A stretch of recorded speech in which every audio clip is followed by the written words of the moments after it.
So here's the deal. I don't edit my videos, and I recorded this entire thing, and then I realized that there are a few things that I do here that you can't really see. So let's watch what I've done, and then I'm going to come back at the end and explain some of those parts that were a little difficult to see. Sorry, I don't edit and I don't re-record, and you're gonna see why I didn't re-record, because I modify this bag and I can't do it again. So anyways, don't worry, I'll come back and explain myself, but let's go ahead and watch it. Hey guys, I'm gonna show you today exactly why you hate this budget suitcase backpack, and I'm gonna show you how to fix it.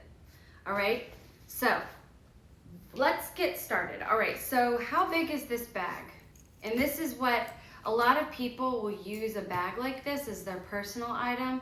And I'm actually really obsessed with the idea of just traveling with a personal item and not even bringing a carry-on. And that's part of the reason that I looked for this bag. But there are some problems with it, but they are very, very easy to fix. Okay, so what are the problems? Okay, well, you know when you're traveling on an airplane that they're making specifications and measurements for bags impossibly small these days. I think for the regular normal economy flight, Delta and some of those bigger SkyMile airplanes, they will allow you a personal item of 18 by 14 by 8, I think is the newest dimension. But some of the budget airlines want you to have something, I don't know, like 16 by 12 by 7 or something ridiculous.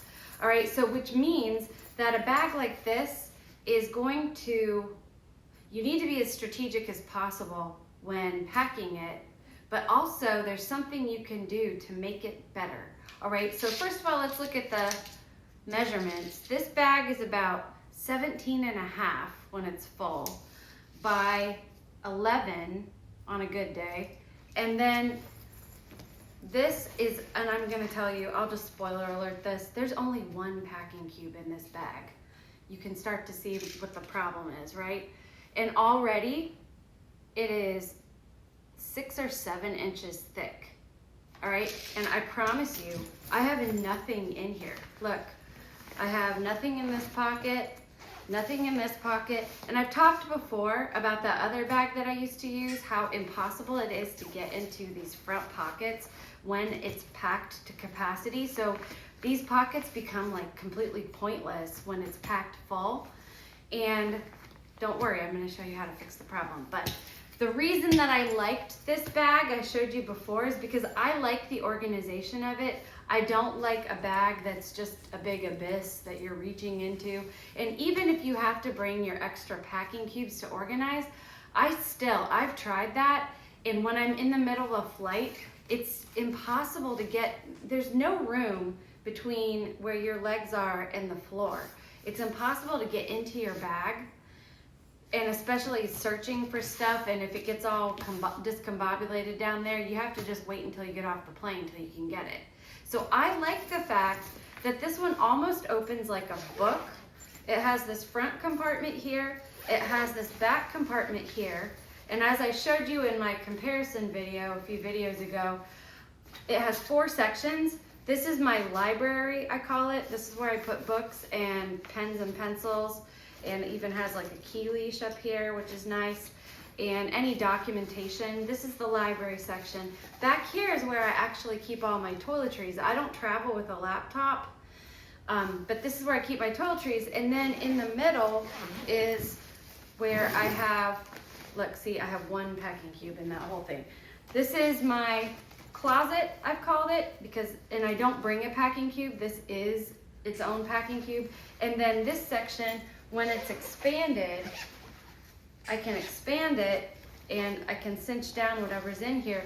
This becomes an extra pocket for just travel necessities or other things that I might need, extra shoes, my neck pillow, whatever else I want to put in here, okay? So anyways, back to my situation is I have 1 packing cube. And granted, it is very full, but that's 1 packing cube and it's taking up the entire bag. Let me tell you why you hate this bag. It's because they do something with these budget bags that they don't do with more expensive bags. And I thought this was an Osprey. This is my husband's REI bag. This isn't like super expensive or anything, but look at the difference, okay? There's nothing in this bag, nothing up my sleeve, okay? Nothing in this bag and nothing in this bag, and look at the complete and total difference. This bag, when it's deflated, is paper thin, like not even an inch. That's the more expensive bag. The budget bag, when it's completely deflated, is 3 inches. 3 inches thick. Look at that. Insane. So if you're worried about the dimensions being taken up, this bag already eats 3 inches just in the thickness of it. So what do we do about this? Because that is a problem. Not only is it a problem because it's already taking up 3 of the 6 allowable inches of depth, but also it's impossible to get into these other pockets. And I'll show you the reason why. It's because there's too much padding in this. Look at this. All right, so this is the top layer. The top layer has a very, very thin layer of padding, which is fine. I don't mind this thin layer because I do think the outside needs to have a little extra something, you know, just because if you're bumping up like with this bag I showed you, this was my original one that I scratched up. I want there to be extra stuff up there, you know, in the front. That's fine, and it's not super thick, you know, you can see it's not super thick. But when we get to this front part right here, you can see already there's padding sticking out right there. And unless you're putting a laptop in here, you don't need padding here and you don't need padding here, right? Or at least I don't, because I'm gonna put my clothes in this section. I don't need to pad my clothes. So this padding is pointless. And this padding, yeah, like unless I'm bringing like some ancient document or like artifact or something, I don't need to protect anything in this pocket.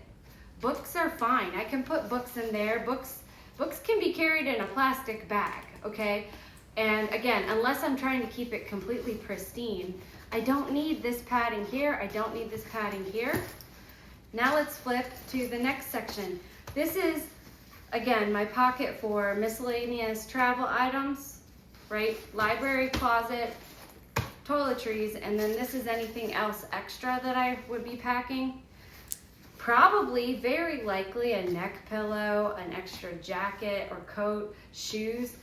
That, again, does not need to be padded. And I know you might be saying, well, yeah, but this is the laptop sleeve back here, so you need padding. Look at this. This laptop sleeve already has padding here. There's padding right there. I don't need this padding, okay? And I don't think I showed you in my other video, inside the sleeve, I don't know if you can see this, but there's kind of like this honeycomb padding back there, which is really nice actually. It's pretty good quality. So there's already padding on the one side and then on the back of the laptop, but then there's extra padding here, and then there's like a layer of like stiff plastic, which is great. But then you have this really thick padding back there. Like, is your laptop made of porcelain? Do we really need 6 layers of protection for it? 1, 2, 3, 4, 5, 6 layers. Meanwhile, the REI bag, look at this. I should have had it unzipped already, but if I were gonna put a laptop in this bag, there's not even any padding right there. And I know this is also probably for a water bladder, but this is the pocket that would be designated if you're gonna be using it urban. Like if you're using it hiking, you use this pocket for a water bladder, but if you're using it for urban travel, this would be your tablet or laptop pocket. All they have is a stiff layer of plastic, just like this one has, and then this is the padding. This is the only padding that that pocket has. Is there any on the bottom? Not a whole lot on the bottom, but still, Like this is the expensive bag or more expensive bag, and they don't see layers and layers of padding to be necessary like this bag does. All right, so what I'm going to show you is how do you remove all that padding to make your backpack more usable? Well, I'm so glad you asked. Let me show you on this one. You can see I've already taken apart the seam. All right, so let's see what that looks like. So what you have to do is unzip this first layer, okay? And then you're going to get into this piping part, okay? And let me show you up close. Hopefully you can see this. The best way to do this, you could take a pair of scissors and just cut, but the best thing to do is to find a seam ripper. I don't know if you can see this. A seam ripper like this. And this little pointy part goes up into the stitch that you want to take away. And you just stick it in like that and pull. Okay, and you just keep doing that until you open the seam up. Now, I will say once you get this piping off, there's extra stitching down here because even though this is a budget bag, they still do a good job of stitching things closed. All right, so once I got into all the seams, I just reached down and pulled the padding out. I'll show you what that looks like in a second, but let me just show you the difference between these two. You can already tell, like, to me, this actually looks more expensive already than this one. See how this is like barely even staying open? And yeah, okay, it's a little floppier, but it's not like it's lost all its structure. There's still structure in there, remember, because there is that very, very thin layer on the outside. But it's so much easier to get into this pocket than it is to get into this one. All that extra padding, okay? So you take the padding out of that front part. Then you come to the closet area that I don't need padded because it's for clothes. And come into this seam right here. And again, rip it all open and then pull the padding out there. And I know you don't know what that looks like, so I'm going to actually show you on the last two layers how to take the padding out, right? So now we're coming to this seam. I'm gonna go ahead and open all of these. All right, now we're coming to this seam that I've already opened, all right? And here's my padding. This is what I'm going to be pulling out. And what's really nice is they didn't stitch the padding into it, so I don't have to worry about taking the whole thing apart. I just pull the padding out. Oh, it feels so much better already. Oh my goodness. All right, and then I come to my last layer of padding that I don't need. And here's the thing. Yeah, I've taken this padding out, but remember, if I have a laptop, which I've already told you I don't travel with a laptop, but if I did, I still have this layer of padding. I still have the honeycomb padding. I don't need, oh, I still have this padding, I have the honeycomb, and I have the back padding and that layer of thick plastic, which I can show you what that looks like. It's this white thick plastic that is actually stitched into it, so I don't want to remove that anyway. Plus, it's adding structure to the bag, but I don't need this layer. So I'm gonna pull this out. Oops, I actually didn't mean to rip it, but all right. I knew this one would be a little harder because it's a little stiffer back here, but all right. Pulling this out, pulling this out. All right. Oh, this is so much better, guys. Look at that. Look how much thinner it is already, okay? And all you have to do now is, you don't even have to have really good sewing skills. You just need to be able to sew in a straight line. You can, if you know how to use a machine, that's fine. You don't even have to know how to use a machine. Just gather up all these layers and put the piping back over it, and then get some pins and pin it closed, and don't stick yourself like I just did. Pin it closed, and then whenever you have a second, you can just stitch it down. You can stitch it down by hand, or you can stitch it on a machine. But See, make sure that you've pinned all the way through all the layers. And then take your needle and thread and you can just sew it up, sew it up, sew it up. And then it's so much nicer. Oh my gosh, this is so much nicer. And I didn't sacrifice laptop protection back here because there's still 3 layers of padding and that stiff board back there. So the whole thing still has structure. It still holds up, it sits up on its own, okay? But it's so much less bulky, okay? Now I can fill this bag with things I want to take instead of bringing half of my luggage is the luggage itself. You know what I'm saying? Like, maybe this is a good comparison, is these are all the layers of padding that I took out of this bag. Look at this. Look at this ridiculousness. Look how thick that is. That is at least an inch that I removed. Let me measure it. Yeah, if I squeeze it, it's an inch. If I don't squeeze it, it's like 1 1/4 inches.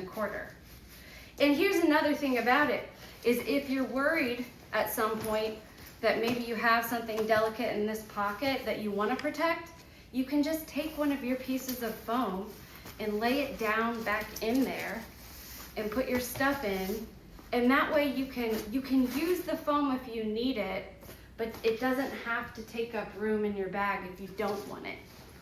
Okay, so let's put my packing cube into this one and let's just see the difference. You're gonna have to compare from the beginning of this video what it looked like. Let me close this compression side just a little bit because I didn't have it open on my other bag. We're gonna just close that just a little bit. All right, now we're gonna put this compression cube in here and zip the whole thing up and just compare how much more room you have for other things. Okay, we're gonna compress it down with this strap, compress it, this strap, compress it, and do the same thing on the other side. And again, I'm gonna have to stitch this if I wanna use it, obviously, but I'm just showing you how much better this looks now that I've removed all of that ridiculous padding. And making this bag just that much more usable. Like, look at that. Remember the beginning when it was in this bag and it looked like it was at max capacity, but there's only one thing in it? Like, if I were to be wearing this, it looks so deflated that I don't think anybody's gonna stop me, and I can easily get into this pocket. There's so much more room and whatever. So let's see, how wide is that now with the compression cube in it? Because remember, the other one was about 7 inches. This is about 5 or 6, 5 or 6. And again, we easily removed 1 inch of foam out of it. So you're already cutting out 1 inch. So that should help you if you're wanting to travel and if you're wanting to buy one of these bags, but you bought one and then you return it because it's like, I can't fit anything into this bag. This is how you can fix it, and now you can fit so much more into this bag and it becomes so much more usable, and it actually looks a little more expensive now because that's how they make the more expensive bags. They don't put all that ridiculous stuff in it. So anyways, hopefully that gave you a good idea, and have a great day. Happy travels. All right, so the parts you couldn't see, this is what a seam ripper looks like. If you don't know where to find it, go to somewhere like Hobby Lobby and ask someone for a seam ripper. This is gonna be the easiest way to take the seam out. You could just cut the seam, but this is how you do a seam ripper, is you just stick it within the stitch, like underneath the stitch where you wanna start taking out that row. Just stick it in there and start pulling up. There's like a little tiny knife blade on the side of it that will cut the stitches. And that way you're not going to ruin the actual fabric, and then you can sew it back. Anyways, that's what a seam ripper looks like. All right, and then here's my lovely stitching. I was going to use my machine, but then I didn't feel like getting it out, so I was just lazy and hand stitched all my seams. So you can see it's not super great, but I'm the only one who's going to see this, so it doesn't matter if it looks good or not. As long as the seams are all sewn back up, that's what matters. All right, and then this is what the foam looked like after I took it out. And I know you couldn't see the thickness. You can see I took out just over an inch of thickness from the depth of the bag. That makes such a difference. And I will say I measured the 2 bags, and taking 4 layers of foam out is only going to reduce your weight by 1.5 ounces. So it really is negligible as far as weight, but it is a lot of padding taken out. And as I said before, why waste inches with padding when you don't need it? All right, and so then a side-by-side comparison, as best as I could do, is I measured from that lumbar foam on the back for both of the bags. This is the fully padded bag, and you can see it's just under 7 inches with that 1 compression cube in it. That's the padded bag. This is what the padded bag looks like from the front with that 1 compression cube in it. So you can see how full it looks, even though I have both of the condenser pulls pulled down as tight as they can go. I can't get it any farther than a thickness of just under 7, which is pushing it, because if 8 is my max, and this is only 1 packing cube in there, you know what I'm saying? That's what I was thinking about. All right, so that's the padded bag. This is what the deflated bag looks like, and you can see starting from that same lumbar foam, it's just over 5 inches. It's not even 5.5 inches thick. So you're losing a good 1.5 inches that you can use to put other things in your bag. And also compared, look how full that looks compared to how deflated that looks. And it's literally the same capacity as being used in both bags. And then this is what it looks like from the front. You can see it looks a lot more deflated than that does. That looks super full, but that looks deflated. And both situations I have the compression pulls pulled as tightly as they can go. So anyways, I hope that clarified some things. And yeah, I couldn't re-record it after I pulled all the foam out. I couldn't re-record it because I couldn't get the foam back in. So sorry about this, unable to see some of the things, but that's just how it goes with my videos. I'm here to give you good ideas. I'm not here to wow you with special effects or my editing capabilities, which are none. So I hope you have a great day and happy travels, and hopefully this gave you an idea or two. Don't return that budget bag, because the reason you don't like it is because it has too much padding. All you have to do is take the padding out. Obviously, I've said that a billion times. You get it. Bye. Have a great day.